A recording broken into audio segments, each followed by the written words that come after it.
আমার চাচায় খেজুর গাছে ওটাই দিতেছি রস পাড়ার লেগা, রস খামো আমরা কুয়াকাটা আইসা।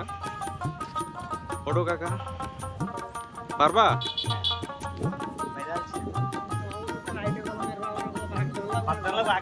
তাড়াতাড়ি ওঠ, তুই তো ওঠ ওঠ, তুই নামা আগে, রস ফলে ভরুক, নামা এটা ডাইলা দে, আমরা খাইয়া বাসি। হ্যাঁ হ্যাঁ, তুমি তো কাকা কই উঠছো দেখাই মানছে রে, কত বড় গাছের মধ্যে উঠে গেছো। আরে তুই এটা নামায় ডাল, এরপরে ওই কাকা। আসসালামু আলাইকুম ভাই। আমরা এই যে ইয়ার ব্রিজের সামনে, সাদের ব্রিজের সামনে রস খাইতেছি। আরে তুই আরে দূরা নাম আর পরে পরে আমরা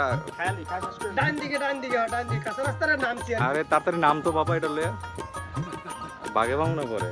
কাকা দেন তো আমার সমস্যা নাই, আমরা যাইতাছি ইয়াতে হোটেলে, কুয়াকাটায় যাইতাছি হোটেলে, ঠিক আছে? আপনারা ঘুরে আসেন। ওই যে জেরাতে আইছি, ওই যে আমার তো নাম হই গেছে। হ্যাঁ শৈবালে দেন আমরা কেলালটা খাইবো, এটা দেখাবো না।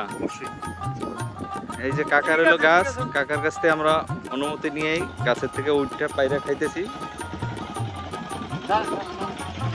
রসের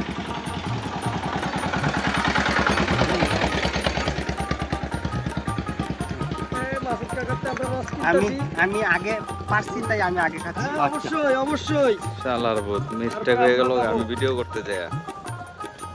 খাও খাও খাও, নাম্বার না তাই যাওয়ার ভেজালের সুযোগ আছে।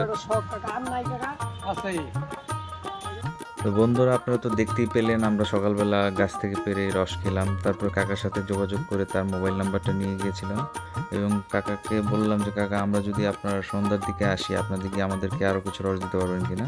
উনি বললো হ্যাঁ হবে কাকা, কোনো সমস্যা, নিতে পারবেন।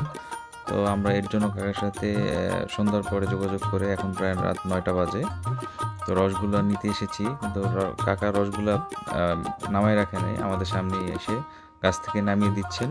তো 3টা বোতল আমাদের ভরেছে, আরও 2টা বোতল নিব। এই যে দেখেন, এখানে একটা বোতল ভরে দিয়ে গেছে, আর আমার এই ব্যাগটার মধ্যে আরও 2টা বোতল আছে।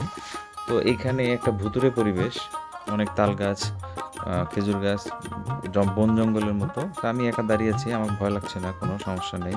আর ওই বাকি 2টা বোতল ভরার জন্য আমার চাচাকে পাঠিয়েছি এবং ওই মুরব্বী আঙ্কেল গেছে। তো এমন আরও ভিডিও দেখতে চাইলে আমাদের সাথেই থাকুন, সাবস্ক্রাইব করুন, পাশেই থাকুন।